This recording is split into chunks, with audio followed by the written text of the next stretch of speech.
It's taken us 8 days, but it's finally happening.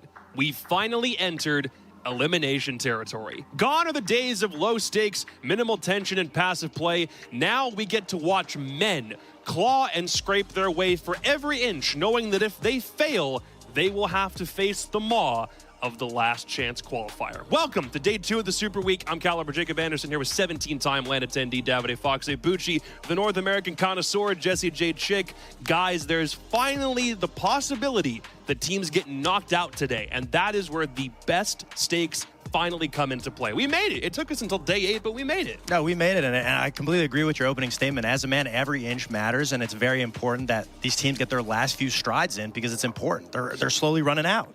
We could see teams be sent home today, but we also could have it go the distance. It's possible that if the right teams win today, we'll have nobody knocked out of the tournament, and we'll have to go all the way till tomorrow to find out who goes home. But it just depends on how the cookie crumbles. Part of me absolutely wants no one to get knocked out today so that we have tomorrow be where not only do our top 2 get locked in, but our bottom 3 also get locked out. There is also the potential that OXG and M80 at the very top of the leaderboards could secure top 2 today. There might not be any other running for that bye week come tomorrow. It could be done as of just a couple hours from right now. And if you're watching from home, seeing teams like Space Station, Soniqs, some fan favorites at the bottom is really scary. Yeah. But it's only a matter of a few points, a few inches, Jacob.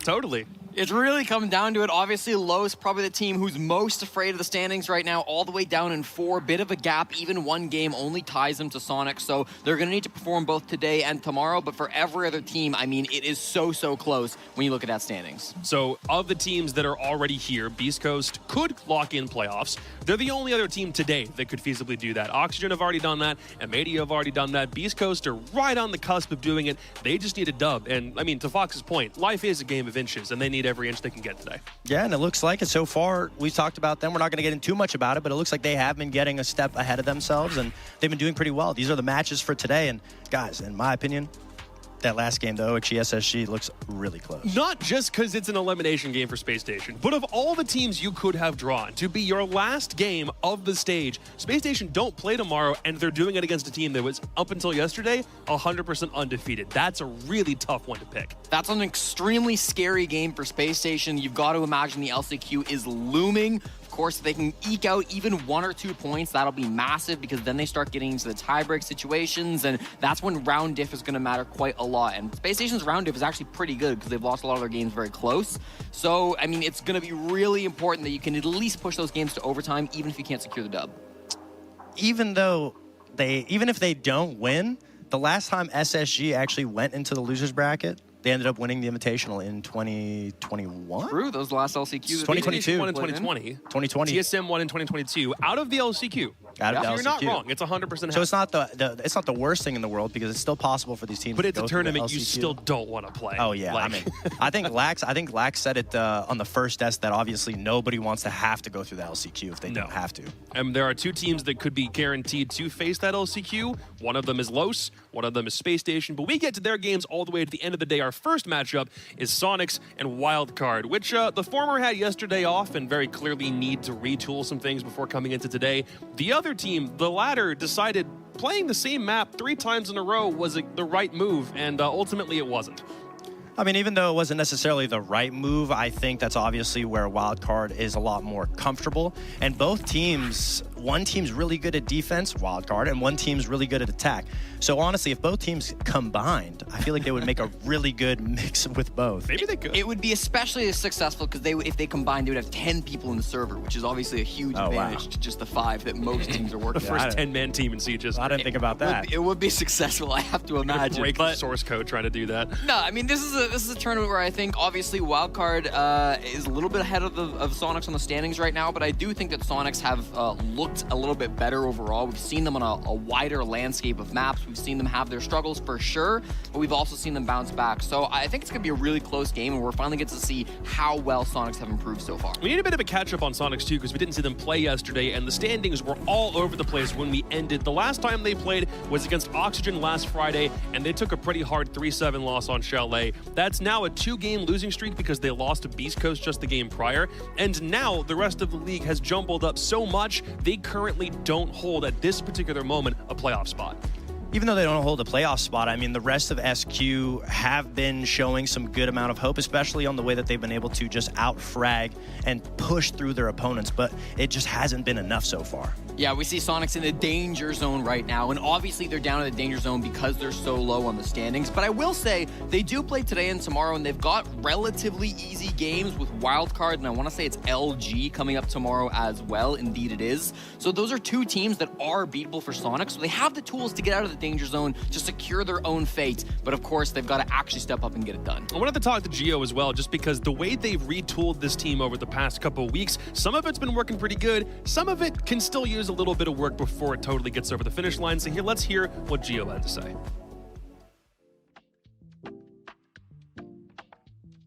I would say the Soniqs have faced just growing pains, I would say. Just making sure we're like getting the two players basically just into the system. Merc and Adam are settling in well, I would say. I think for them, Merc obviously I've played with before and won before, so I know he has the experience and can win. For Adam, obviously we saw something in him. I think for him is as well as integrating to making sure he's comfortable in the roles that we need him on. So I think they both bring up like separate stuff to the team, but no matter what, I think it's an improvement. It's just about making sure we can bring it all together to make the major. I mean, obviously, I think the first game was probably the best showing we had because we 7-2 DZ. After that, we had close games with SSG and M80. I would say the DZ was kind of like a show of like maybe maybe this can work. Ambi's insane. Ambi's obviously like a little prodigy. So for him, it's just about staying confident and making sure he still believes we can win. Just kind of showed like we are capable. It's just about making sure we just make it consistent. Like always, just want to say thank you to all the fans, and we're doing the best we can. I mean, we're putting in time. It's just about making sure we can get there. So thank you, and I hope that you guys keep supporting.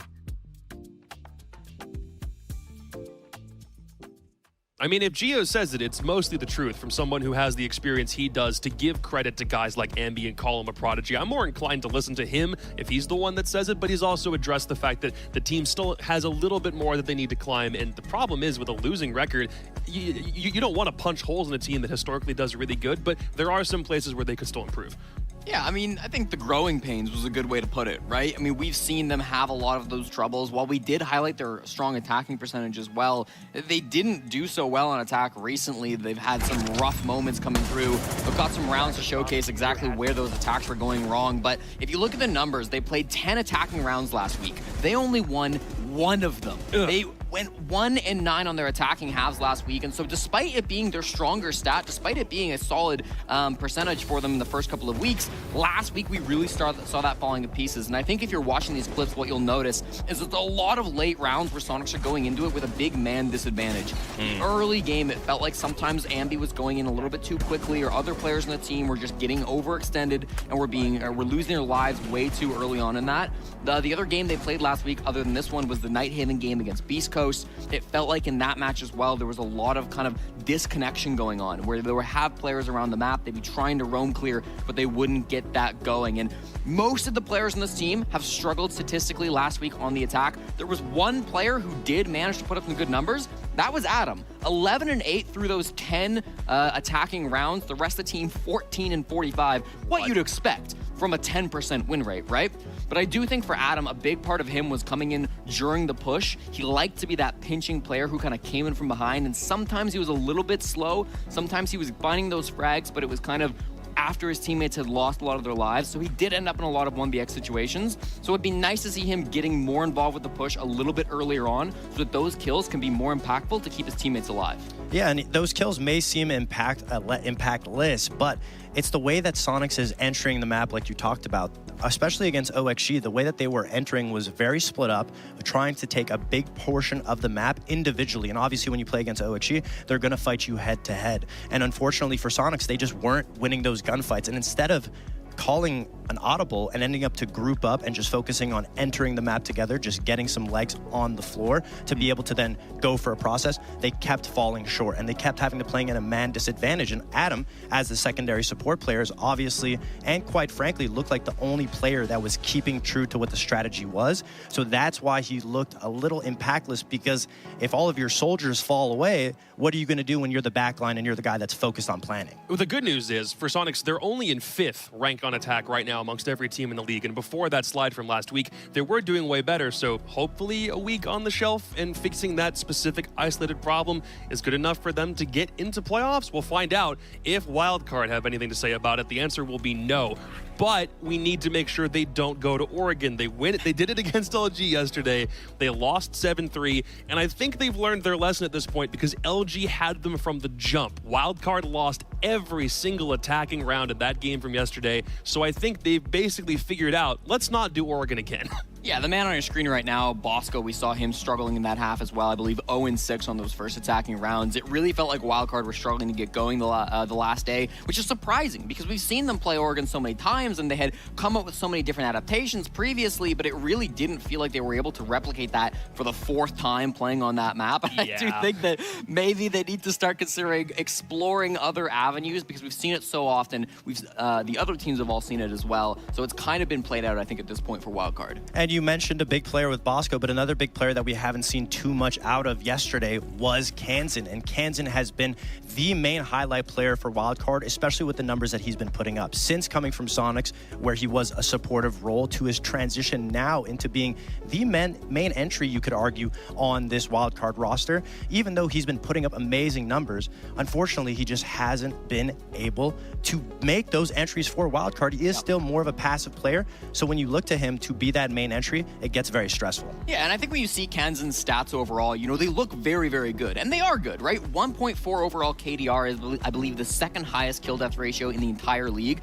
But I think it paints a better picture when you take a look at those stats separated from attack to defense. On defense, he's got a 1.7 KDR. He is absolutely dominated by popping off in really strong power positions. But on attack, it's a little bit lower. 1.2, still good, not bad by any stretch of the imaginations. But because Wildcard have had these troubles getting going and having that spearhead to start things off on their attacks, that's where we're seeing him and the rest of the team struggle, and so that's where we need to see the uptick. Speaking of getting going, what is it with Wildcard and not taking the initiative? There's times where they could go quick. There's a clip we'll bring up specifically to demonstrate this, but sometimes we'll look and say, why aren't they moving at points where it just makes the most sense to go? And it's not just on Kansan's shoulders that we highlighted how good he is and he's not going. It's the whole team. In this round specifically, they were playing against Luminosity, and Luminosity had an amazing roam on the top floor. And you can see they have a player on white, a player on big window, a player in kitchen, but nobody from Wildcard is going. Everyone's droning, getting information, but what good is the information if nobody's pushing behind it? And then fortunately, they just let Luminosity slip. They waste so much time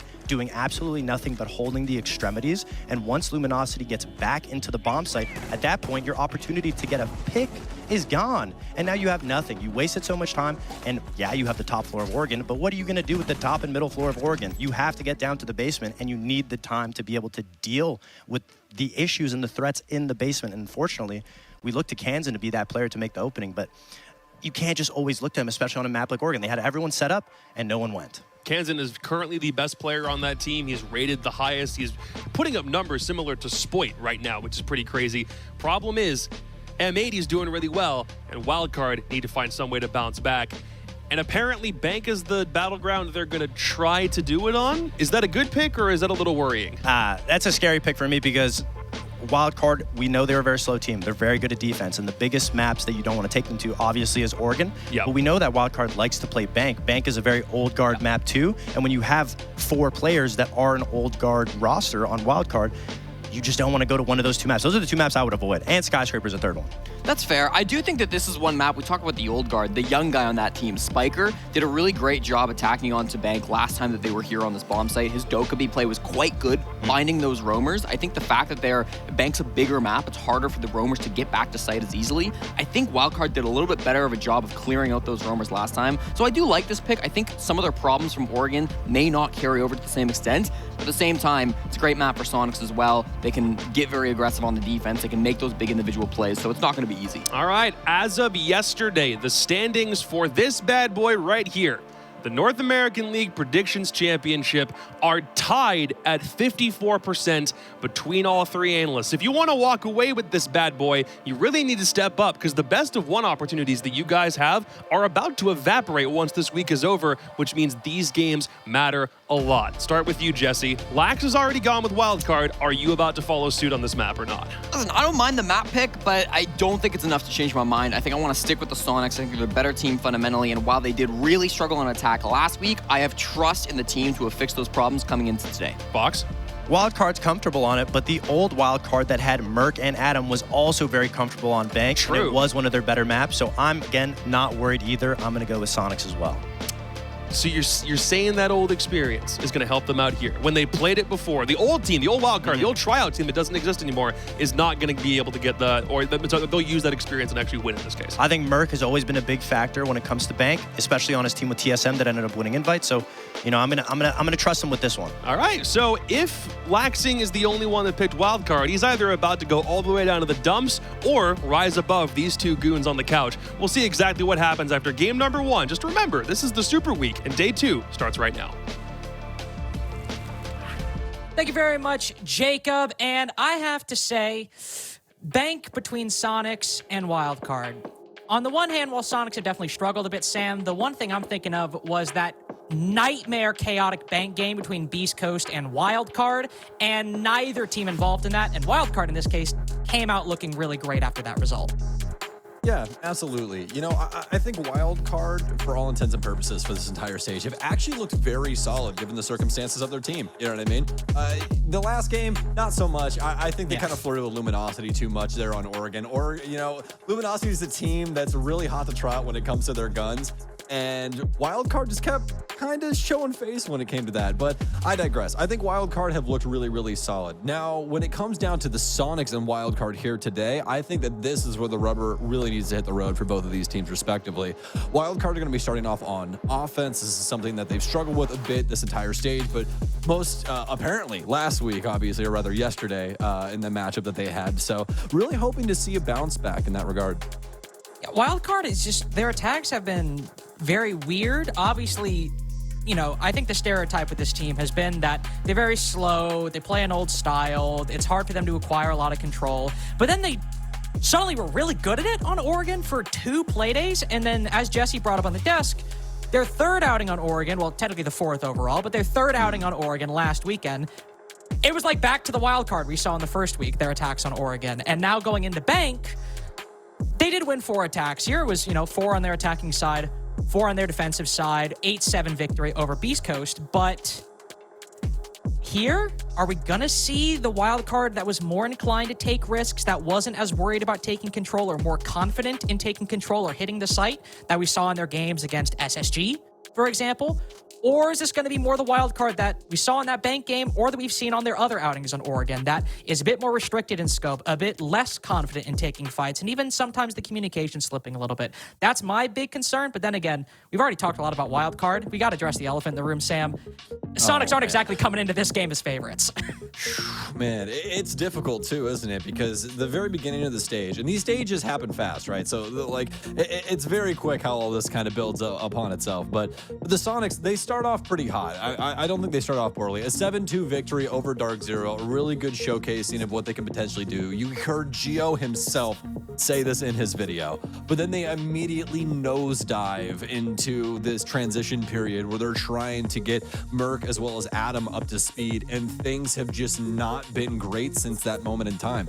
And that's honestly, for their sake, I think that's perfectly okay.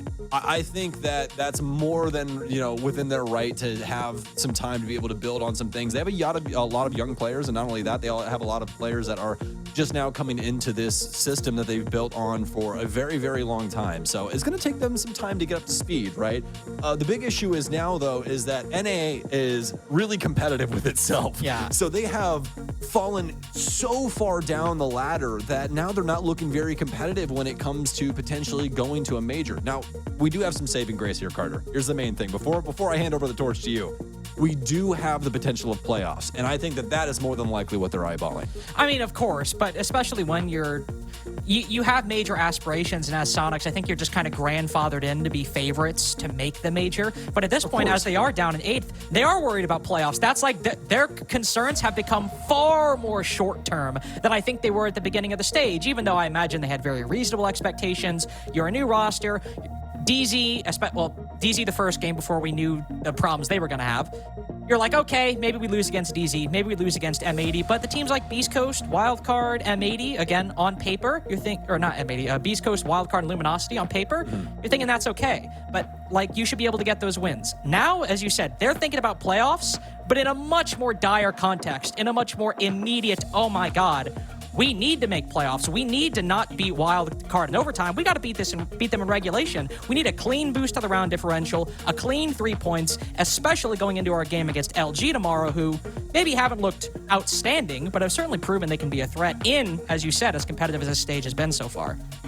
Yeah, and that's been the thing, right? I think a lot of the talent across the board has been talking about how this stage has been really weird in a lot of different contexts. Some teams that you think would be doing really well haven't exactly been, up to snuff. Some other teams that we were kind of sleeping on have played over the moon. And it's been fantastic to watch, but it's definitely complicated some things, especially for teams like Soniqs. You know, you come into this stage, you're trying to rework things. You re-partner Geo and, the man here, not Rexon, although it says that, Merc.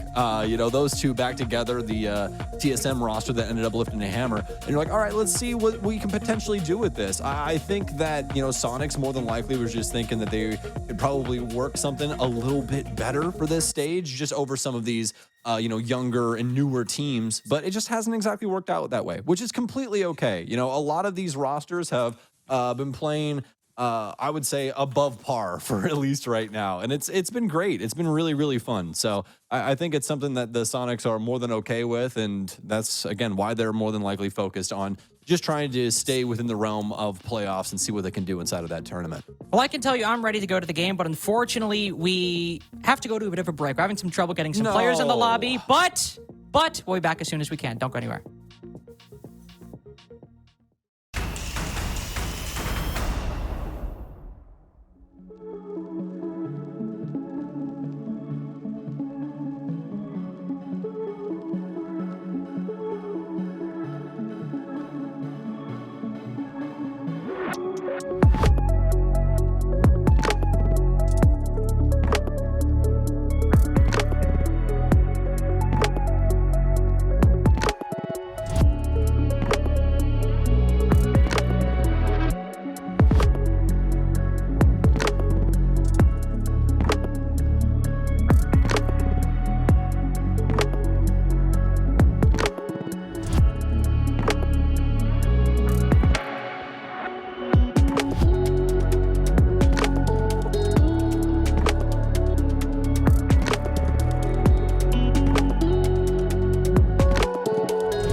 I told you we wouldn't be that long. We have Soniqs versus Wildcard coming right up on Bank as our first best of one of the day. Just to reiterate, in case you maybe either just tuned in or forgot, I don't know what you've got going on.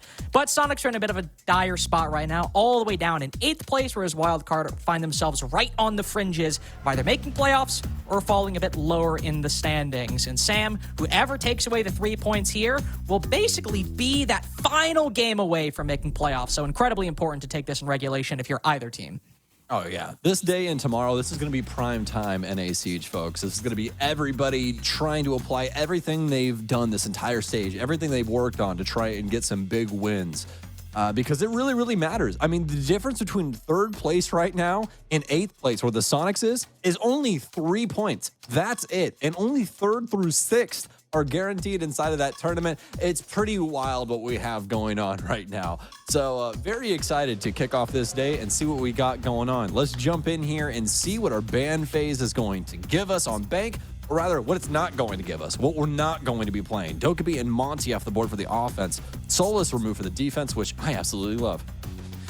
Yeah, Solus on Bank you don't really want to deal with, especially if you're trying to go for a plant, say, inside a CEO or really any of the bomb sites with soft floors, or if you just, I don't know, want to drone at all. Bank being a very large map, you oftentimes have to clear out some semblance of a roam, whether it's far away in CEO or closer inside of open area. You need to use some of that intel to try and find info on those defenders, because usually holding the bomb site itself isn't a recipe for success on a lot of these bomb sites.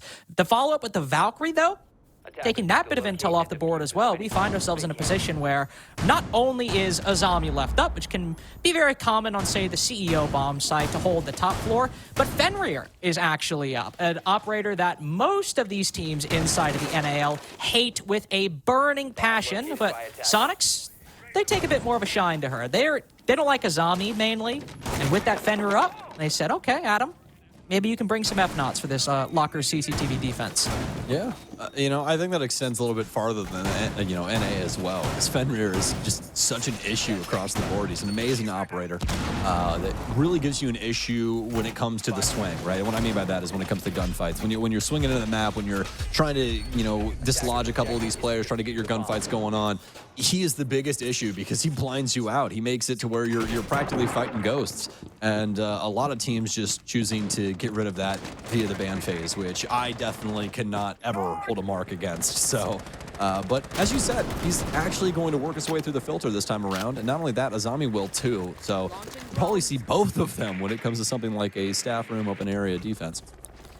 Yeah, I wouldn't be shocked. And of course, for the attacking bans for both these teams, Soniqs banning Dokkaebi on their previous outing on Bank and Wildcard as well. I believe also taking down that Monty when they played Beast Coast. So attacking bans not really shifting a whole lot. As for the early round pressure, we saw Merc on that top floor early on, but he's quickly fallen back. This is a mid-floor extension for the Soniqs at the moment. He's found one player up above. I believe that's Vertical on that Ash. Could also be Rampy on the Buck. We saw both the Ash and the Buck on this top floor just a few seconds ago, but as the C4 goes out, doesn't find anything for the side of the Soniqs. It's likely relayed to Wildcard. Soniqs not only are holding that middle floor, but there is some presence in Teller's archives. Get him out of it as well. Can you see Soniqs, at least for now, want to try and hold on to this mid floor, see if they can exchange some bodies, but it's going to be all Wildcard as they set up a very strong cross. Spiker picking one from ATM as Merc puts his head where it doesn't belong. And Ambi losing his life as well. Wildcard with a lot of control over this mid floor now and a lot of options to be able to try and work into other pastures.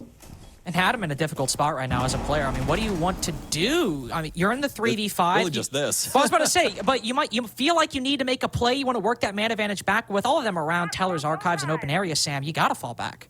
Exactly. In that kind of a situation, it's like, what do you really do? Like you said, you really don't want to risk it there. You'd much rather try and force Wildcard into a situation where they have to execute, and hopefully you can pick up a few bodies with the extra guns you're keeping alive. Well, at least now we can see the smoke retaking blue stairs. Geo trying to fight for some of that control, but Vertical pushes past the smoke and catches Geo completely off guard. Good play by Vert, not letting the smoke get comfortable whatsoever. I was going to say that while I think that makes sense as a play from Geo, not going to criticize it. In the 3v5, you don't necessarily want to play sight. He's in a similar bind to Adam. If you're the smoke, do you want to get aggressive? Do you want to potentially throw away those toxic canisters? Well, while he goes 1 for 1, that utility's gone. All you're relying to deny this plant is Rexon with that C4. He's all the way back inside of the other bomb site right now. C4 goes out, but it barely even touches Bosco. Barely even grazes him with the shrapnel. Adam, of course, is smoked off, as you've seen the entirety of the time of Red Hall. Not able to deny the plant whatsoever. And now Wildcard have backed out completely. Soniqs forced to go for the retake of the top floor. Basically, this is about as textbook of a Locker CCTV round as you could ask for, just one that happens to be going the way of the offense. Rexon probing for a little bit of info around Elevator, but Spiker doesn't need to peek. It's a 2v4. The Beepers gives away his position. He reacts off it accordingly. Wildcard with a clinical round 1. Yeah, and that Solus ban already showing itself once again. The exact same bans from the last time that we saw Wildcard on this map up against Beast Coast. Auntie and Solus both banned out. And that Solus ban, like I was talking about, a really big deal here. They have a great understanding of what's going on the mid floor, establish crosses or at least lines of sight onto these positions on the mid floor, and they get two immediate kills. Carter, that's a huge deal when it comes to the opening game, especially when the entire gambit for Soniqs is built up on that mid floor, and it's not just built up. I mean, we have reinforcements, we got other pieces of utility, we got the whole kit and caboodle around that mid floor. And when you lose so many valuable players inside of that opening first minute and a half, you're going to be forced to peel back. That's what happens to Soniqs. We see Geo try and make a stand over on blue, which you kind of discussed. I think that honestly it wasn't the worst thing in the world, because eventually somewhere along the lines, right, somebody has to make a stand. And at least Geo got one. It kind of sucks for him, obviously, that player does push down blue and still gets that kill. But past that, I mean, Soniqs really aren't going to be able to hold a candle to Wildcard when they're playing things out so very well in the situation that's basically gifted over to them after their good decision-making inside of the opener. And that's exactly what I mean. Like, Geo, it just represents he was forced to make that decision in a position I doubt he otherwise would like to. I mean, when you're the smoke, you want to be back in gold. You want to be throwing your toxic canisters, trying to force Bosco off the plant. But if you lose Merc and Ambi so early on, what the hell else are you going to do? You got to make a play of some kind, and you end up having to take a risk you don't otherwise need to. Geo's hand was forced in that situation. He played it as best he could. It's just a reality that, as the desk is brought up, if the entries from the Soniqs, if the early round continues to be a problem, let alone 3v5s, even if it's 4v5s that are lost too early on, Soniqs are going to be forced to continue making difficult decisions like that if they're off-site players like Ambi and like Merc again, playing the Pulse a second time around the Teller's Archives area. You can see Wildcard not really focusing on that position at the moment. More so, looking to take control of CEO and the electrical spot. Vertical now push up the hallway. There is one player prone on that position. How much pressure will he be put on? Hansen goes in for the repel. We saw Merc down below here, but no C4 at the moment. It's a little late, actually. Rampy's able to find Rexon down below. Merc still got a C4 in pocket, so not only does the repel go off completely uncontested, Wildcard get another advantage. I can't believe it. This is kind of unprecedented right now. I honestly thought the Soniqs were going to be able to peel things back pretty easily right there, but I was completely off base. Wildcard with a nice pick onto Rexon, and not only that, I do believe that was on the mid floor as well. I think just some verticality that either squad had built up there ends up being the demise of Rexon, but either way the cookie crumbles. It's a Wildcard advantage. We're going down into the last minute of 5 versus 4. Wildcard have that top floor control. No RAM, but plenty of accessibility when it comes to breaching charges and other things. Yeah, plenty of soft destruction. The buck, the breach charge, they're all good. Again, another 5v3 for Wildcard. We saw how they were able to convert this last time. Just go in, force a plant, force some denial out of Soniqs, but then still provide obstacles that made throwing C4s and using utility even more difficult. Merc might be the key player here to swing things back. He's lurking over by Elevator. Might go undroned by Wildcard, even with 5 drones on the board. Once you start reaching this 45 to 30 second left mark, you can leave some gaps. It's natural when you're trying to form and execute. While Spiker is over by this side, if he ends up pushing into the site, ends up pushing through beepers, do they re-clear it? Drone goes down Marble. Spiker's definitely concerned about somebody at least flanking from Marble, maybe not from Elevator specifically, so he'll keep holding while the rest of Wildcard moves into the site. We know it's a guaranteed 5v2, or 4v2, excuse me, if he does, and Bosco making that fact even more apparent to the remaining defenders. Merc has to go for the flank, walks through beepers again, and while Spiker might let him slip by, this round is certainly grabbed by Wildcard in force. 5v1, make that a flawless as they don't drop even, I think, a single bit of HP that whole round. Yeah, Wildcard are not trying to deal with any of their antics at all. They have redundancy after redundancy set up for a lot of these things. The whole reason that Ambi dies there, folks, is because he tries to go for something over on E2. He tries to come out the doubles over towards lobby, but we have Spiker sitting inside of ATMs just waiting for anybody to try and make a rotation over towards this area for the stairwell. There's so many different lines of sight that are being held from Wildcard at this point, and they're constantly cutting off a lot of the more high-flying antics that we're seeing out of the Soniqs, at least in that last round. The previous one, Wildcard, just with, again, great understanding of what happened on that mid floor. But this, next round, Soniqs having some accessibility where there was at least, a realm, at least to them, where they could go for something, maybe make a rotation, maybe make a flank. But Wildcard wanted that to be there. They wanted that to kind of exist in their minds, and they nipped that in the bud as, immediately when it happened. Now if you're Soniqs in this defense, you're starting to get a little worried because Wildcard ran Honestly, that. I'll be real, Carter. I almost thought we'd see a timeout after that flawless. I really did. I mean, I don't think you're far off base for that because I mistook something earlier, by the way. Soniqs did not ban Dokkaebi in the previous game on Bank. They banned Ying. But importantly, they banned Dokkaebi here, which Wildcard, as the desk has brought up, Spiker likes to run. He likes to use that Dokkaebi on Oregon, Bank, a lot of different maps to make Wildcard's full clears a lot easier. With that tool now gone, Spiker's obviously rotated over to Hibana, but that's whatever. The important thing is, without Dokkaebi, without a key operator Wildcard have used to implement the same strategy they've implemented on Oregon, on Chalet, and now on Bank, they've 2-0. They found 2 5v3s in a row and a flawless round as well, with a key operator they bring to facilitate that very purpose being denied to them. That is warning bells for me that Soniqs still had a very good read and are failing to activate it. And look, Vertical pushing up again. Some shots fired his way, but he does not overplay it. And yet he still does not feel very worried about pushing further inside of open area or inside of square. Absolutely. Also shows you the value of that Solas ban, right? Especially when you bring an operator like Twitch, you get 2 extra of those drones, you got 12 drones on the field. You can get so much information for yourself or Soniqs into a really bad circumstance. And so far, it's been beautiful from Wildcard. Anything but wild, honestly. It's been smooth sailing this entire time for them, rounding off to round 3. And Soniqs, they're very well aware of this. They're not trying to risk anything on the mid floor this time around. A couple of bodies, but some safe rotations. I don't think Wildcard's going to be able to do this the same way they did the last time. Now, you don't have Merc on that Pulse anymore. Do you have him on the Mozzie, so you've got some of that intel denial. I like that adaptation because of how much Wildcard have been droning. But Vert spots him. So patient on the trigger, so disciplined right now. But as he triggers the F-Naught, his position is still revealed. It's all for naught, though it seems Merc, he's still not aware of it. He misses the sound cue. Maybe he doesn't hear it. Maybe the comms are cluttering it. But Vert, patient, doesn't pay off and still finds a kill, but Rexon trades it back. That is a key gunfight that Soniqs have lacked.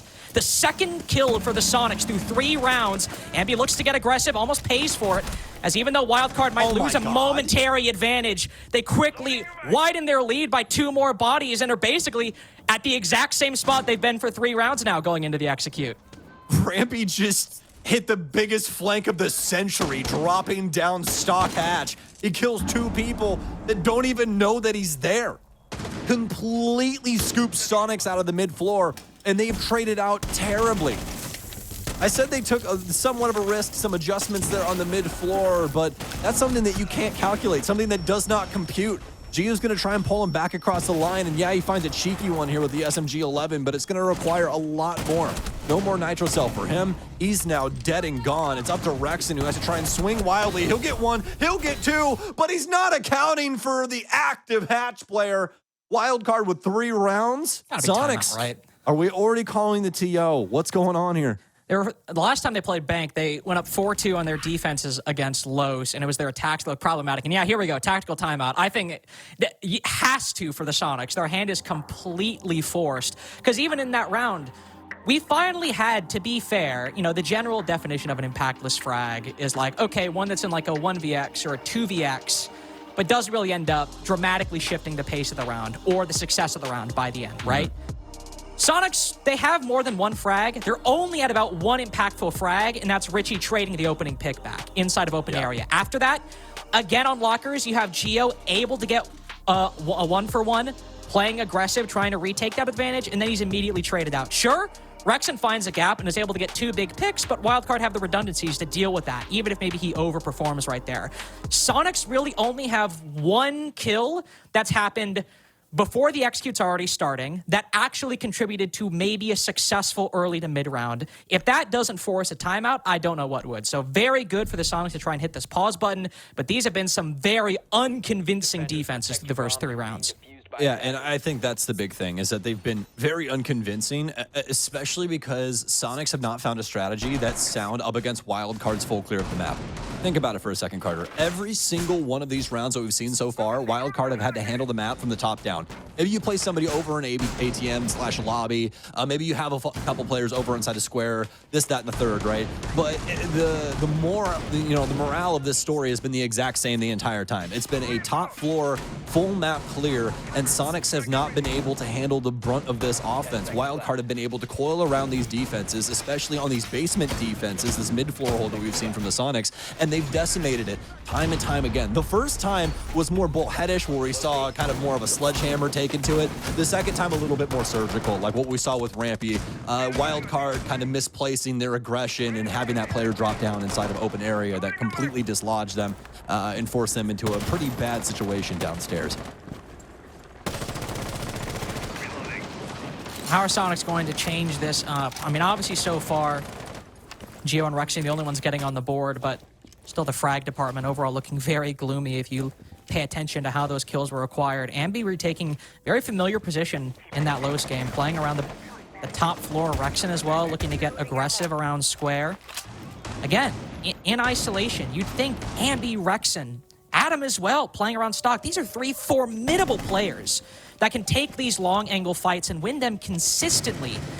And because of what happened in those first 3, even with Merc supporting down below, it's a huge concern. Another triple stack from Wildcard on this rappel. E1D goes out, moving into open area. Rampy might have just found a bit of a gap as the boogie goes out to cloak the sound. He skeleton keys into archives, quickly takes that control, and is Merc caught lacking again. The timing's certainly not going Rampy's way, but Merc falls to Spiker on a clean pinch through tellers. That was so smart. And the timing, look at this.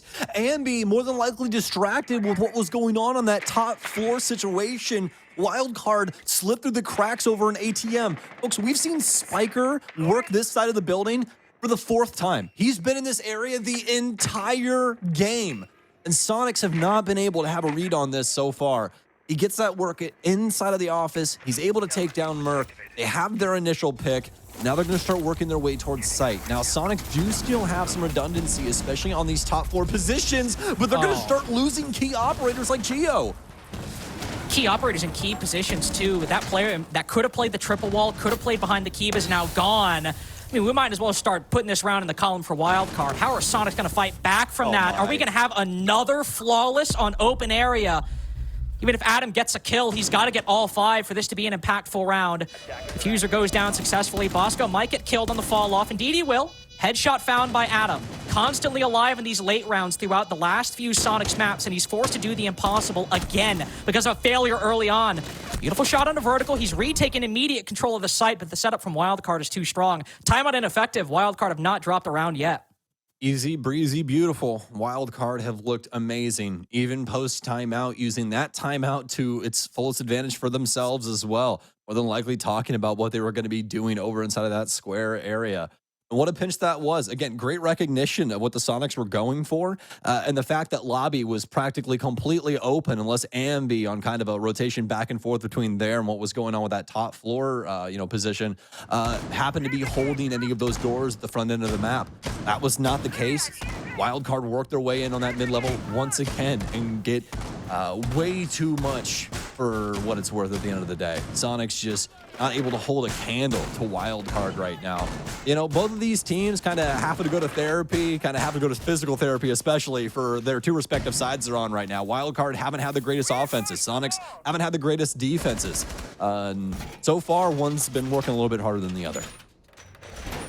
Yeah, Wildcard rehabilitating their attacking woes are almost looking like a completely different team. Always, of course, a performance is never in isolation. Part of it is definitely Soniqs not putting up much of a fight. But as you said, Sam, that clear of the top floor combined with Rampy pushing and down below and Spiker pinching that Archives position. Just beautiful stuff from Wildcard. They have a very clear game plan, and when there's not any obstacles in your way, it's pretty easy to execute if everyone is well practiced. Going into round 5, moving up to the top floor, the CEO position again. I'm just left a little concerned. Are we going to let Vert take immediate control of square again or find his way in? Actually, I don't think, no, we've not even been to CEO. This game is actually, I've seen Wildcard be so effortless in acquiring the control of the top floor. It's actually occurred to me that Soniqs are just now trying their 3rd bomb site. That is rough. Yes, yes they are. Wildcard have been surgical about this top floor clear. Again and again, it's been so very good. And now the key issue is for Soniqs is how do you try and get ahead of Wildcard? The beauty of the scenario for them, though, I will tell you this, is if they're able to get some solid reads from their earlier rounds and have a general understanding of where Wildcard likes to go with these early rounds, Wildcard are not switching up that many things. Yeah, they're No. switching up the stuff that's required for the bomb site, right? It's a top floor attack. They're going to have a few extra people on the north windows in comparison to what they might traditionally do. All right. But you should have a good understanding about how they want to go about things. And Soniqs, they're finally going to find their very first entry kill of the entire game. It'll be on to Kansan. And a good one for Merc. Oftentimes we see the Azami play that close position right on the overturned bookshelf around these windows and the other CEO windows. He's able to get aggressive and find Kansan. Vert's back in that square spot. No matter the bomb site, top, middle, or bottom floor, likes to take that bit of control, and he finds Merc. Beautiful gap found by the Twitch. He even spots another. Downs Geo, puts him on the floor. There's one more player close inside of Janitor. Goes for the swing, and Vert is caught lacking. No, it's actually a 2v4 now from the Soniqs. They're fighting these gunfights. They're finally fighting back. Getting aggressive in the face of Wildcard, denying them that control. Rampies, he tries to get aggressive, retake the top spiral position. He blinds himself, so has to fall off. The Aruni swings and will down the floor as finally, after 5 rounds, the first strong defense from the Soniqs as the Spiker caught outside on the rappel. I doubt he's winning this 1v3. Yeah, and you know, the key difference here is that Soniqs capable of winning out these gunfights, making things odd for Wildcard. Wildcard haven't been in a scenario like this yet inside of this game, ladies and gents. Wildcard finally at a position where they don't have man advantage. They don't have the capabilities to just try and trade things out, take some of these higher flying gunfights. What the heck is happening here? Confirmed kill on the down player, I'm assuming. Yeah. And yeah, we're at least going to have one inside of sight here, one over on the stairwell. Spiker, very minimal HP. And that should be just about it. I'm a little worried still for some reason. I don't know why, but I am. That'll finally be it. The case goes down. Soniqs with their very first round. And yeah, I mean, you know, although a great round from the Soniqs, especially for the guns, Wildcard, they haven't changed up a darn thing about how they want to go about taking this, at least from a general point of view, Carter. We still got Vertical with working things over on Square. We got Spiker over working things on ATM, just with some different, you know, guts inside of it. Let's put it that way. And when the defense is immediately brought up against the attack, when the attack is, you know, struggling to acquire that control immediately inside of the building, because ultimately, if you're going for a direct take on CEO, you're going to be stuck on those rappels for a good portion of the round. You're only going to maybe have one guy around stock and Square, maybe one guy ATMs. But even then, the defense is pressed right up against you. And if you have people who can win those fights, which he might be 1-5, but Merc's still a very solid mechanical player. He can win fights in those particular engagements. Same with everyone on the side of the Soniqs. If they're able to win enough of those fights, they can get the round over the line. It is these rounds, though. Now, going back to lockers, not open area, of course, as it's the final defense, but still retrying some of these bomb sites. Soniqs' third attempt of the bottom floor. How can they stop Wildcard from getting map control? When Wildcard have a bit more room to work with, can hit flanks, find gaps, how are Soniqs in their last defense going to counter this? This defense is going to mean quite a bit to circumstances over on their offensive side. Only switching over to things that feel comfortable for both respective squads. Soniqs definitely do not want to be staring down the barrel of a 5-1-1/2 from their defenses. Sins that they have committed. So far, not so good, especially when it comes to the guns, but is that last round potentially going to be the saving grace to start? Something they're going to want more of, something they have to find consistently. This Wildcard have looked so strong on these offenses so far. And they're going to stick true to what their entire nature has been for this offensive half, which is cadence, cool, calm, and collected, working your traditional list as we have for years and years here in Siege. Throwing things out with these drones, working your way down to these hatches. Get things open if Soniqs want to try and rebuttal with anybody on a roam. But as we already know, there's really nobody home. Definitely a huge correction from the Soniqs. I mean, obviously they try to go for that, you know, 3 roamer around open area, Teller's Archive strategy the first couple times. Now it is a full anchor. I will say it is a bit surprising going for the full anchor. We don't see the Goyo that Soniqs have run previously, and also pretty common on a locker CCTV defense. Still good utility, don't get me wrong. I mean, you have the Electric Claws theoretically for the hatches. You've got the Zotos as well to fulfill a similar purpose. So a lot of stall potential for the Soniqs, but without the strength of that Goyo, they're in a similar position. Once that utility is drained, and if this blue stairs position falls, they're going to be a bit strapped for resources to deny this plan. The good news is that they do have the redundancy in the nitro cells. They have 3 of those here, so it is something that can be of some use and something that they've more than likely game planned around. That's why you're seeing this extra use of utility pretty early on in what we would consider the round of Rainbow Six, right? A minute left, a lot of people start to sweat, but in siege time, that's infinite time, especially for Geo. He's still trying to persist here. He's going to swing again into 3, and he downs somebody. That M590 is quite the thing at the end of the day. It'll take out Vert, at least for some time, as he gets rezzed and picked back up to his feet. Now Wildcard, that blue stairs position, not falling as easily as it has before. They never even really had to deal with it. They just acquired such dominant advantages early on that Geo was either forced to get aggressive or forced to fall back.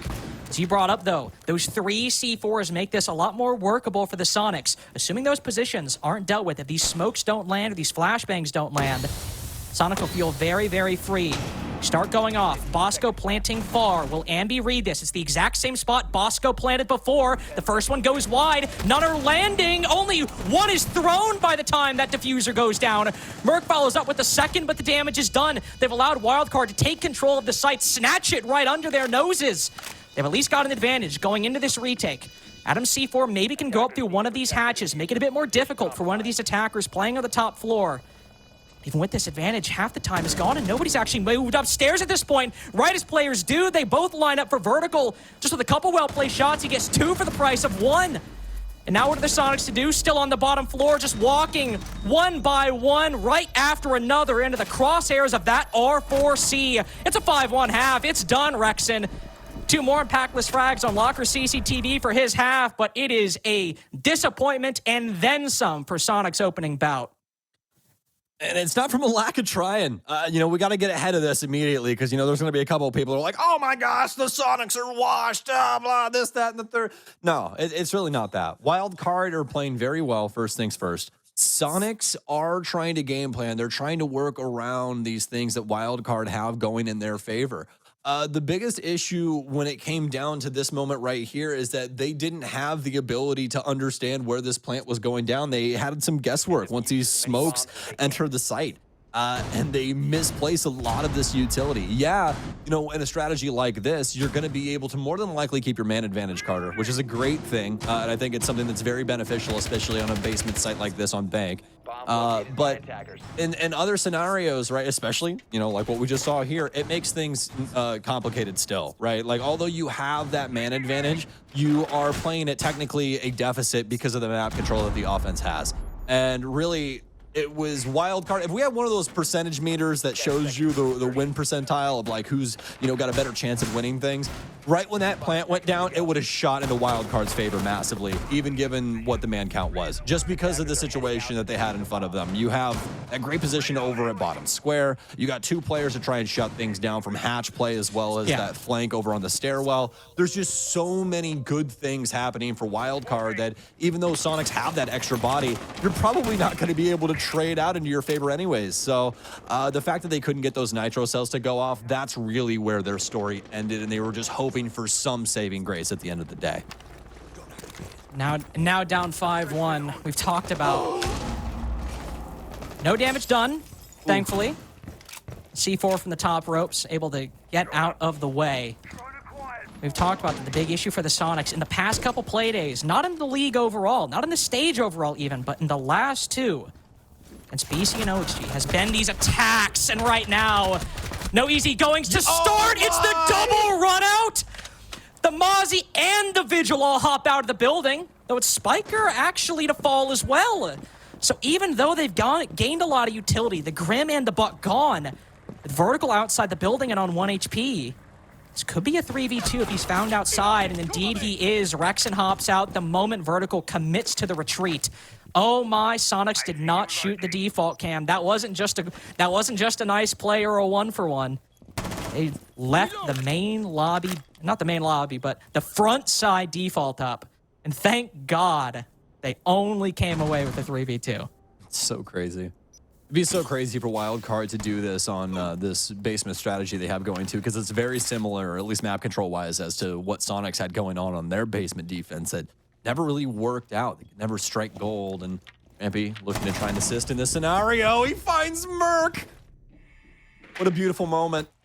Wildcard trying to work their way towards penultimate point. Geo forced to try and assist with this wall over on the server side. Rexen in tow. A 2 versus 2. It's sub-minute. Oh, Rexen downrange catches Bosco on the lineup. We talk a lot about his smoke play, but he will not be a factor in this 1v2. Rampy's got to deny this plant with guns and guns alone. Maybe a bulletproof in sight. Be something to give him intel. There will be a gun right over Geo's shoulder. Nobody watching the long angle, though. Instead, so focused on red, Rampy lets a shot loose. That might clue Rexen into the Fenrir's position. You can see how nervous Soniqs are about this. Rexen repositions ever so slightly, and as Rampy commits, he's got it on the elevated angle. A sigh of relief out of Rexen as that round almost went awry before it even started. But at least they recover and get their second round on the board. That one was very close. Wildcard almost able to pull it across the line, but Soniqs with their superior man count and superior firepower, especially when it came to Rexen, as he practically was a one-man army executing the last 2 members of WC. Soniqs able to get their first offensive round, I would say without a hitch, but we all saw that opening bout, so. Unlucky. Yeah, very unfortunate. Unlikely going to be a rehost here for a split second, folks, but we've had quite the game so far, and I've done quite a bit of conversating about strategy and how I feel about these 2 squads and what Soniqs have really been trying to work on, what's been happening. But for Carter, what are you feeling, man? Soniqs, they're at a 2-5 deficit, right? They're playing things out now on the offense. We have one, I would say, pretty solid offense. Not exactly the best way they would want to go about it, but when Wildcard are throwing curveballs at you like that, you really can't ask for too much, right? But what are you thinking here? You think Soniqs are able to pull us back to at least an overtime? Well, I'm not going to make that call yet because, I mean, Soniqs have had issues with their attacking coordination and gaps being left, people seeming to be on different pages, the comms not seeming fully there. And in the first round, even though they recovered, they left the North Rappel default cam up.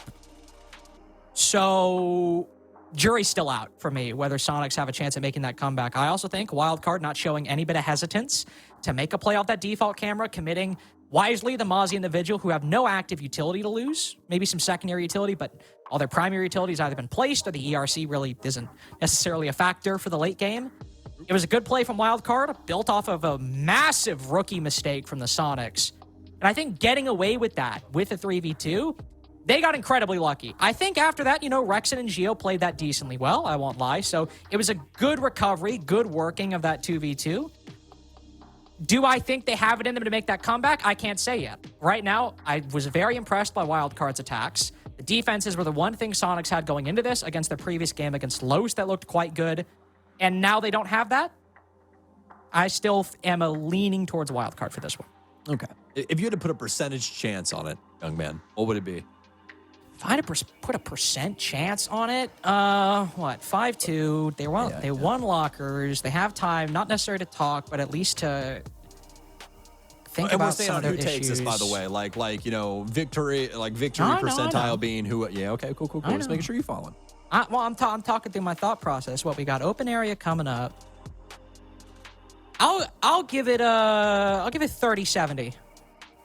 Okay. 30 they win it, 70 they don't. All right. I don't think that's bad odds at all. I really don't. Need to put that on a couple of those esports betting websites right now. Yeah, I mean, we've seen an attack with a lot of problems that they managed to squeak over the line, and obviously their defensive half is done and dusted. It's only given a lead to Wildcard. That's what I would say. 30-70 would be my final answer.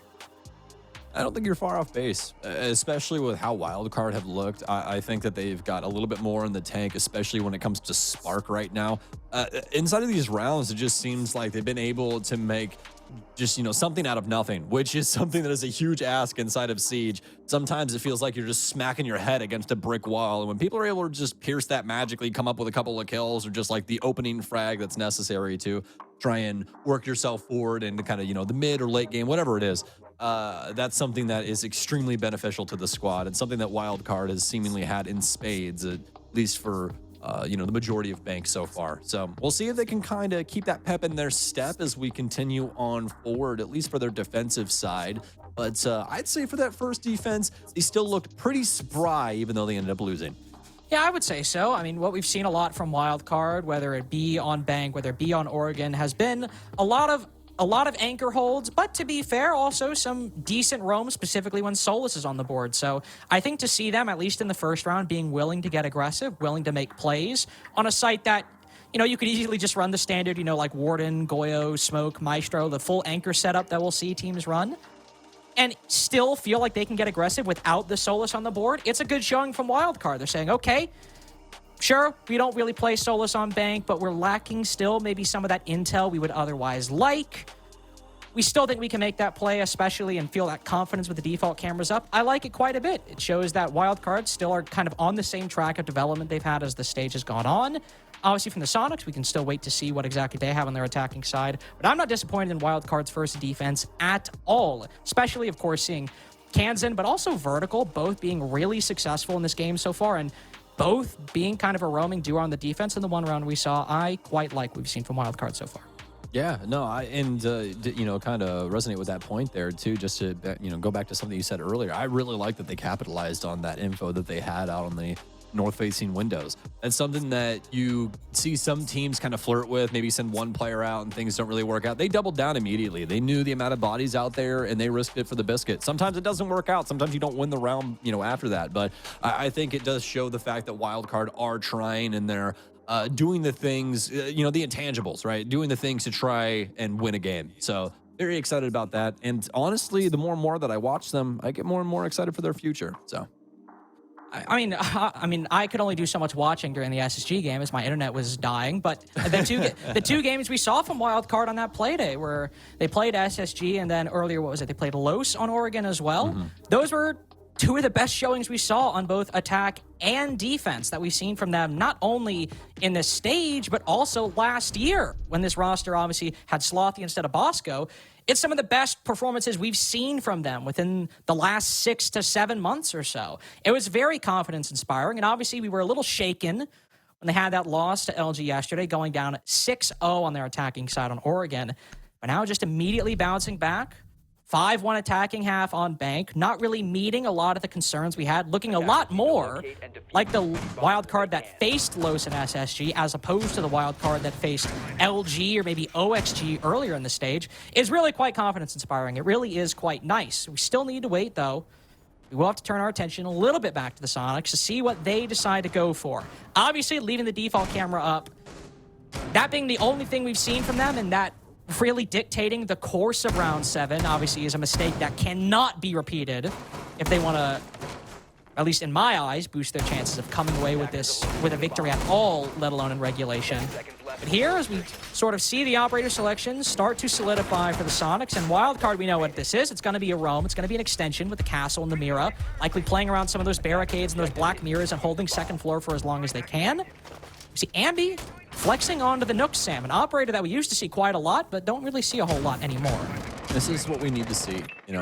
When Wildcard was on offense for their Oregon, one of the biggest things that stood out to me was that they kept smacking their head right into a lot of the troublemakers on LG. Players like Silent, players like Wi-Fi. When you look at the Soniqs, the two big troublemakers are Merc and Ambi, right? And that's who I really want to see try and light up the scoreboard on this offensive side of things. See if they can potentially throw a spanner in the works. Maybe get a flank off. Just try and do something to strike at the heart of WC. Ambi at least trying to strike at some of the more extremities. Already taking control of blue stairs. It can start looking into open area alongside Adam inside of the electrical hallway, looking to open up part of that quad wall. Their Selm was very early on, so good control acquired by Soniqs. We'll telegraph their take a little bit, I will say. Once you've opened that wall very early on, it's like, okay, they want to take this from square side. But that's why they've added Merc into this position, lurking over by Tellers, waiting to see if any of the defenders in this part of the map decide to rotate out, or in the late round, once he decides to push in, well, he's gone. You know, overall, the strategy is not one-dimensional. We have a lot going on for the Sonics, but for Merc and his positioning over there, he doesn't have any assistance. There's really nothing going on for him. So once he blows that wall open, Wildcard immediately insert themselves into the situation, remove him from play, and now Ambi has to try and pick up the pieces. And they're more than aware that Ambi's in this position now. He's going to try and at least work himself forward for the moment ahead. Too much just yet. Here comes the gunfight. He's going to get immediately gunned down by Spiker. A double kill here inside of the teller's office. This offside. That's both the troublemakers I was talking about dead. Yeah, that offside pressure for Soniqs dealt with so easily by Wildcard. Even just as simple as taking a fight with them. Ambi, Merc not able to fight back. Both caught off guard by the player. Spiker playing around tellers and archives. And again, Soniqs in a 5v3. They're able to get one, but Bosco quickly trades it back on a Geo. Adam on the second floor finding that kill. Soniqs are just trying to find anything. Grasping for any opportunity they could find, but say we want about Wildcard, they don't give away bodies for free. It's often that they don't do enough with the advantages they have or the control that they have.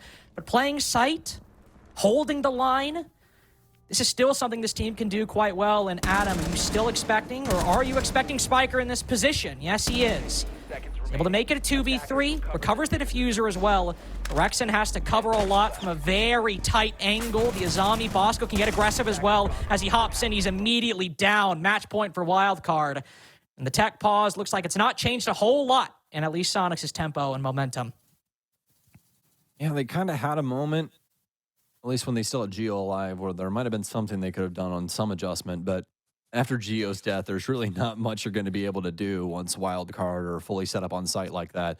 Soniqs will at least getting the kill on the Annex player over inside of archives, but that's just about it. The thing that we do need to talk about, though, the elephant in the room has got to be tellers and what the heck happened with that. I fully believe that Soniqs are a little bit mistimed, a little bit miscalculated on when they wanted to go for their aggressive take or just have their, more aggressive players swing into that area. As you can see, Merc gives away that initial 1v1. He takes that fight heads up through that breach he makes, loses it to Spiker, and then 20 seconds later, now we have Ambi trying to do the exact same thing, or just very similar circumstances over inside of Archive. Both of these players kind of on their own planets respectively and not really able to pinch things out. Kind of like what we saw Wildcard do on their take of a very similar situation. 5 seconds left before Well, Soniqs' playoff chances looking incredibly dire as they give away at least 1 point in today's matchup. Wildcard very much looking like the better team throughout these 6 rounds and even the 7th, in my opinion. They still can make playoffs, but the road is very difficult, especially if you lose 7-2. You get that -5 in round differential. Joining Los down to the bottom, I think, with the exact same scoreline. Yep. It's just a rough go at the moment. At least Ambi not really daunted. Sam immediately taking control of CEO. And, I mean, something that Gio touched on, too. These younger players, especially these pupils like Ambi, you want to make sure they're confident. You want to make sure that they still think that they have the capability of victory. And this squad most definitely does. We do not want to pull away from that. They have so many talented players. This is just how competitive this stage has been in, the NAL. Soniqs not able to exactly pull the wool over the eyes of their opposing squads while they try and retool some things internally. And it just hasn't exactly worked out in spades, which, again, perfectly okay. That's going to happen sometimes. The Soniqs, though, definitely not something that they want to happen and something that they're going to continue to try and see if they can work on, including in this game. This isn't out of the realm of possibility just yet, although it is going to require 4 pretty beautiful rounds in order to do so. And Wildcard have made a very decent call, which is, all right, let's make Soniqs work for this as hard as possible. Nobody on the realm. Nobody holding off-site except blue stairs. This is just a standard lockers hold. Nothing special. Mirror windows, smokes, Vulcan packs, C4s. Really? Soniqs are going to look at this, and they've probably faced this a million times in scrims and on game day. But it just means that there's no easy pick here. They have to work for any of these players. Minimal time. Going in.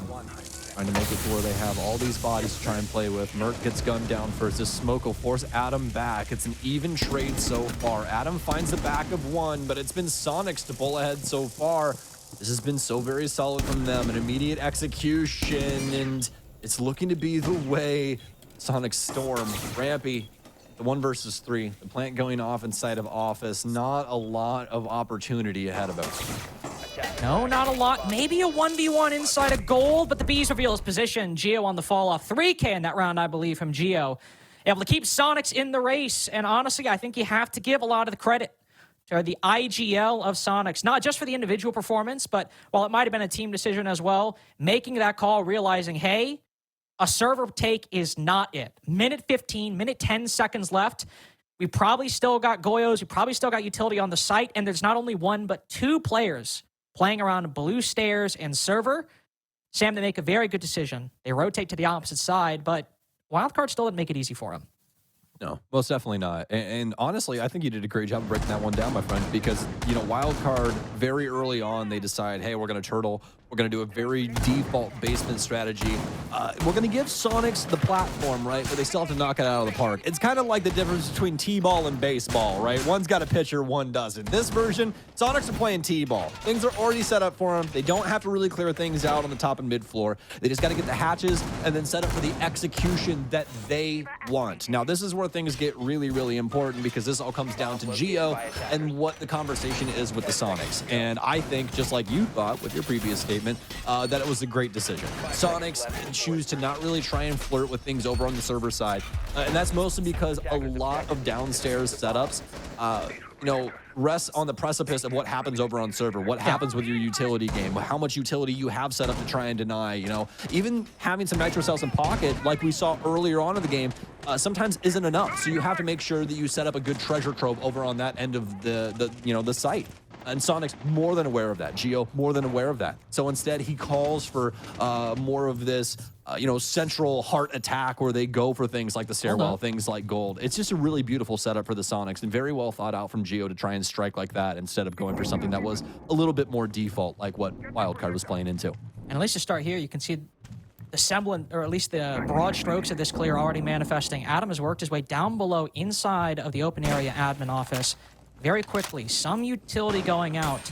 It's likely going to be a lot of pressure from these CEO windows and then Adam from below to maybe Skeleton Key. Try to force those players out so then the players on rappel can cut them off, or the players maybe inside a square can cut them off as well. The first bit of the utility goes out, opens up an angle to watch the player playing inside a conference. Floorboards right beneath the player and janitor, also made worse for wear.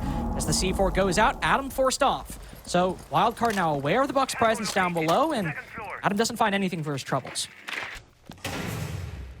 Back and forth we go, but it's just been an exchange of utility and a few drones from the offense for a few pieces from Wildcard. Minute and 30, vertical, thinking of a insane hatch drop here for Spiker as he's on that close edge. Yeah, I absolutely love this, but instead he's going to make himself angle up there. Essentially getting rid of Rotero as well, just to try and make sure this shield does live a little while longer. Bosco, oh my gosh, so very smart, and he kills Adam! How? How has he done this? He gets away with so much here. You'd figure that Adam would be close enough to try and deal with him while he's applying a new mirror window, but no. Instead, a 4 versus 4, a sub-minute, a plant is going down, and Merc's got one. Geo's got a second. The diffuser should be down successfully. Bosco's been able to retake quite a lot of control. He even finds the gunfight on the player top square, but it's still man advantage for Soniqs. Geo again opening up so much of Soniqs' chances in this round. Bosco will pop the mirror window, try to give himself another angle to fight these players on the rappel. There's one player actually in the building, all the way by the elevators. Bosco senses it. Kansan looking to set up a run out outside, but with both players on 1 HP, Bosco finds it. But surely on 1 HP, both of these players so worse for wear, and the Soniqs players smartly on the rappel on opposite sides, and Wildcard now running out of time. Soniqs on a CEO execute, flooding through the windows. Bosco might find one. It's a very nice stat padding, but he does not have the time. Surely he doesn't have the time. Does he have the time? Oh my God! I thought he didn't have it. I straight up thought he didn't have the time. But with 0.5 seconds to spare, Ambi saves Soniqs from an embarrassing defeat. Whew. Well, I just need to breathe for a second. That was a lot of energy. That was a lot going on in those last split moments. Wildcard are going to call attack timeout as Soniqs are barreling towards overtime. And an insane set of circumstances inside of that last round. Moments away from a loss as Kansan sticks the diffuser in the corner. He just finds his fingertips, cuts those off, and Soniqs are able to claim round 10. 6-4 right now as we sit at the TO for WC.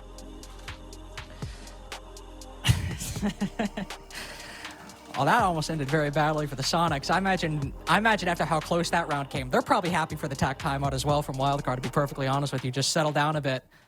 Game's so close to slipping away for them right there. Part of it, Bosco even just his corpse body blocking the shots from Ambi.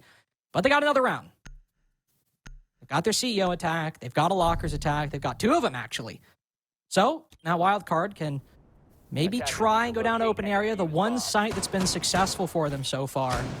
Soniqs haven't picked up any ground or weren't really able to pick up any ground. Sam, that was the round, if you recall, where I was hyping up the play from Merc and Ambi. Well, you were hyping up Merc and Ambi. I, in particular, was hyping up Merc playing around main lobby as he was lurking or behind the main lobby desk, seeing if anybody was playing around Teller's archives. Then not only was Merc very unceremoniously dealt with, Ambi trying to retake the control, deleted, and then Soniqs, the round was pretty easy for Wildcard after that. So for Soniqs, while the attacks have been good so far, they've started to recover. Not exactly living up to high standards from how that previous open area attack went. Which is pretty insane because as of right now, Bank sits a 55% defensive win rate in NA. So, pretty wild that it's been so offensive favored so far, but sometimes that's how the cookie crumbles. These teams just decide in the moment how things are going to go, and it can somewhat be a teeter-totter. Some maps more than others. Bank definitely fall into that category sometimes. So, either way, though, Wildcard going to have at least one more opportunity to try things out before things hit brass tacks and Soniqs can try and force an OT. What do they want to do with this round? Well, it's going to be a mid-floor defense. Obviously begs the question, how do you try and hold down the top floor? They're going to have some castle barricades, they'll have some mirror windows. Not only that, but they're also going to have vertical for more of a roam threat on this Oryx. Vertical can play around those castle barricades, play around really the entirety of the top floor setup, and when you've got a zombie castle and mirror on the board, as Wildcard did last time, you've got so many options, either sure through the black mirrors, maybe to find intel, but to just make it all so much more difficult for Soniqs either to take control safely or to find the angles they want. It'll extract a lot of utility. The Gone 6 from Ambi we saw earlier, the Rotero drones from Rexen, spending a lot of time on this top floor, opening up angles, clearing out castle barricades. We'll have a hole opened up next to that janitor black mirror. Kansan fine with it. Knows players are going to be on that rappel. He's got different angles to support him as well. Now Soniqs look to go for the rappel in. It's Merc, again, the first to fall. Rampy looking for the follow-up. Drim rappels in. He is cut down by Ambi on the rappel. Soniqs at least get the 4v4 and will force Kansan to fall back. That was almost 2 kills donated there from the Soniqs, but fortunately an overwatch from Ambi able to take down Rampy. This is a 4 versus 4. Minute and 10 seconds remain. Not bring Rams, so it's going to be down to Ambi to try and strip up a lot of this. Geo might have the secondary bailiff to be able to try and assist in a few different scenarios, but he'll probably just be on Vantage, duty anyways. He tries to hold down other things. There's also a few nitro cells too here for Wildcard that they'll have to worry about. It's just the one on Kansan. With the minute remaining, Soniqs have to try and find a home for this case. Now, this is where things become problematic. Wildcard have so many bodies that this site becomes so very manageable for them. There's not very many access points, and the key thing is that Soniqs have to try and find a big entry, some big kill to try and find a way to safely get this plant down. And also with Geo using so many of his Bs for the clear, he doesn't have a lot of ability to get intel on the site, but vertical, that flank's going to be very long, climbing up through that hatch. Does he have time to even hit that? Will he find the momentum? Or will Kansan win the game for Wildcard? Yes, he will. Vertical might not make it to the site, but he's at least found Ambi. And this drop from the Soniqs now faces pressure on all sides. Rexen hops in printer window. Unsuccessful 2 rounds in a row. And Adam is found out. 7-4 victory for Wildcard. Their playoff chances all but assured at this point. And yet the Soniqs' journey inside of the North America League continues to face obstacle after obstacle. And that game against LG might not even be enough to get them over the line. North America has gotten a little better, especially for the bottom half of our region. And it's made things a little bit more complicated for Soniqs as they look to try and retool this roster and improve on what they had previously found. Try and find new heights. The likes of Adam, the likes of Merc. This hasn't went too well so far. We're hoping for something down the line, but this stage is all but gone. I mean, yeah, at this point, a regulation win for the Soniqs against LG, the best they can hope for is 10 points. And when the line is looking like it's going to be maybe around the 11 to 12 area, there's a chance. They're not completely shut out, I believe. But, I mean, Sam, especially with LG looking like they can hang with some of the better teams in the NAL, those 3 points are anything but guaranteed. Yeah, it gets really, really scary, especially for a roster that's so tenured in North America. You know what I mean? I mean, there's blood, sweat, and tears in this organization from a bunch of North American players that have carried this roster, or rather this org, to great heights inside of NA. It's just really crappy to kind of see them in the scenario that they are in right now. Now, again, this is something that they can completely work out of, and this is something where they're just trying to work into players that they're very happy to have. So I'm just very excited to see what they can do down the line. It's just that right now, things very hard given the circumstances of how tightly knit the NA scene is. Well, that's our first game done, but you do not want to go anywhere because our matchup of the day, Beast Coast versus M80, is up next. We've got a couple death segments in between now and then, but don't go anywhere. We're right back with some great Rainbow Six content.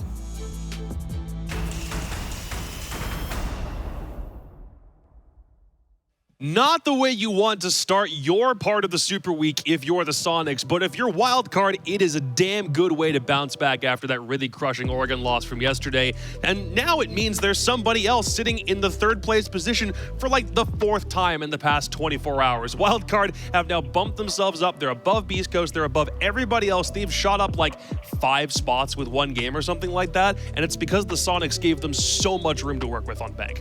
No, they gave him a lot of room. I mean, I just didn't really know what was going on Soniqs' starting half. It looked like they didn't necessarily know what they wanted to do. They were playing very extended, very isolated defenses where each player was super spread out. They had no X factor besides their gunplay. And obviously the gunplay wasn't working. So when you're in a situation where you're just losing gunfights and you continuously keep playing that same way, there's no change. And then they go ahead and call a timeout.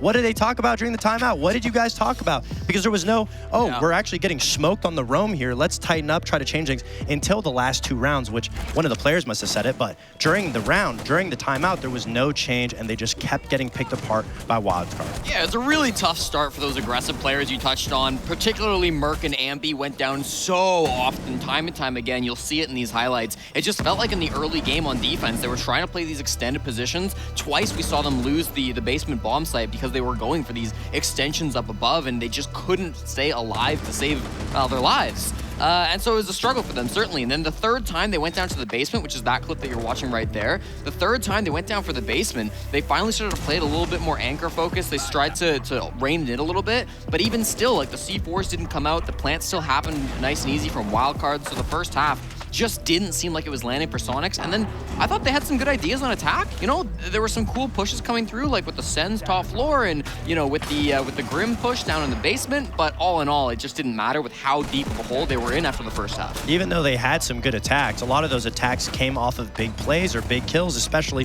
that one round where Ambi was able to save the round off of a defuse right here, which was just so close. Yeah. And I did like some of the attacks that they had, but when we highlighted Soniqs before the game, it wasn't about their attacks being the issue, it was the defense. And we saw a clear lack of understanding what was going wrong, and there was no change to it. Yeah, and I do want to say for Wildcard as well, Soniqs obviously had some problems in that game, but Wildcard did a great job of capitalizing on that, particularly in their attacking half. I felt like they were doing a really good job of getting those early advantages, which we didn't see yesterday, right? That was a big problem yesterday on Oregon where they were just struggling so heavily to get that initial pick on the attack. That wasn't a problem here today, and I think part of that is them adapting, and part of that is the map. If there was anybody on Wildcard that you wanted a singular focus on, we've given Kansan all of the props so far because of how high he's been ranked and what his stats are, but anybody else on Wildcard stand out to you more? Well, for me, it was Spiker, and I kind of thought Spiker might be the big player here because he was so effective last time they played Bank, and Soniqs actually went ahead and banned out his Dokkaebi. This is from a previous game. The last time Wildcard played Bank, Spiker was on the Dokkaebi, and he had a total KD of 5-1 on the Operator. He brought it exclusively for attacking this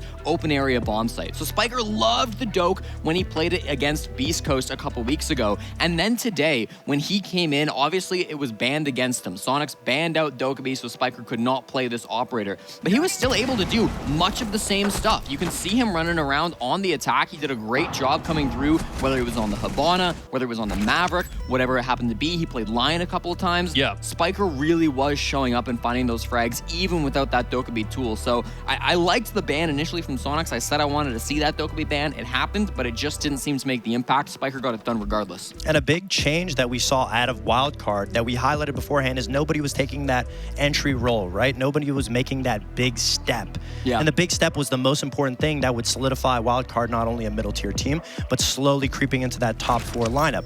And it was the fact that they were able to isolate Soniqs' 1v1s, the droning and the crossfires that both players and every player on Wildcard was making was amazing. Even though we're seeing Rampy right here not going for the kill, he's taking that position, which led Spiker to be able to push into the back and shoot Merc. Merc had no idea where everybody was coming from, and every single round there was amazing isolated 2-on-1 positions because Wildcard knew that if they go slow, they take their time, they focus on those kills. Once they get it, they can then just execute. They didn't need the time for the late executes because Soniqs was not playing for that. Yeah, I thought the drones were really important for Wildcard. I think the biggest players for getting those picks were guys like Rampy and guys like Vertical. You know, they didn't finish with the best of stats. You see Rampy down there 5 and 9. His defensive half wasn't the greatest, but I do think on attack, he was doing a great job getting in, finding those opening picks. Vertical as well.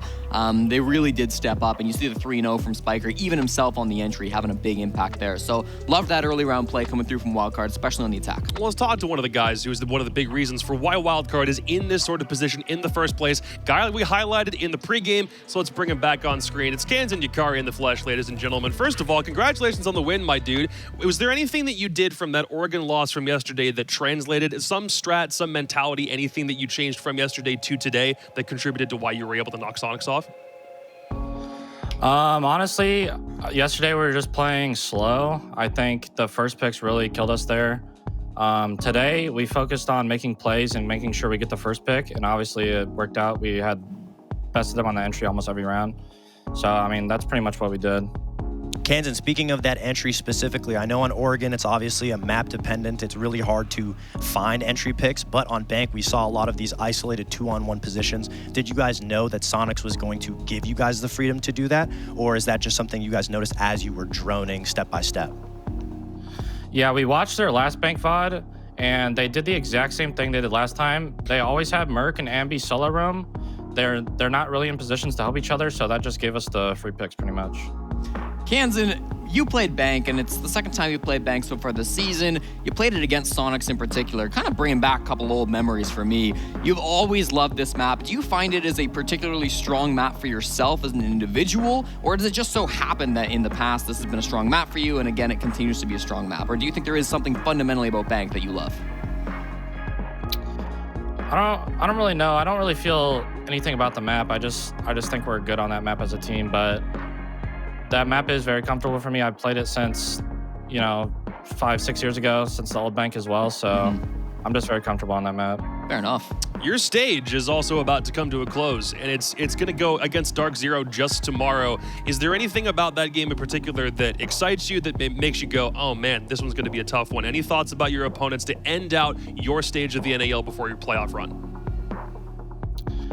Nothing in particular for them. I think they've had a rough stage so far, but I think this week they're actually bouncing back a lot, so it's going to be a tough game, I think. Yeah, that's pretty much. Fair play, dude. Again, congratulations on the 3 points up into third place, at least for right now. Keep hoping that the guys below you don't get any points and don't not get a playoff contention. We'll see you tomorrow. Yep, thank you.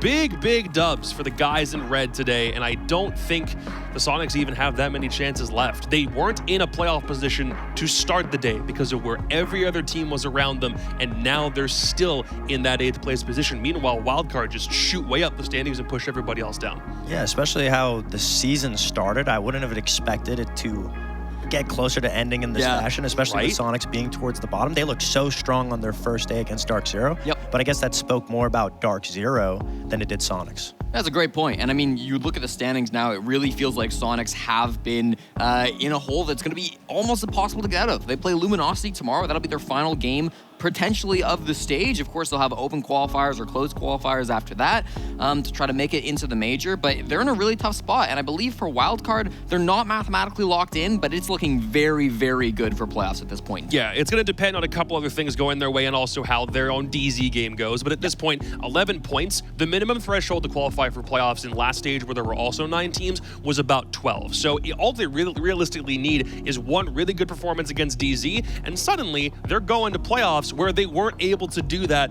in stage 2 of last year. But a team that can lock in playoffs is coming up next. M80 plays Beast Coast in game 2 of day 2 of the Super Week.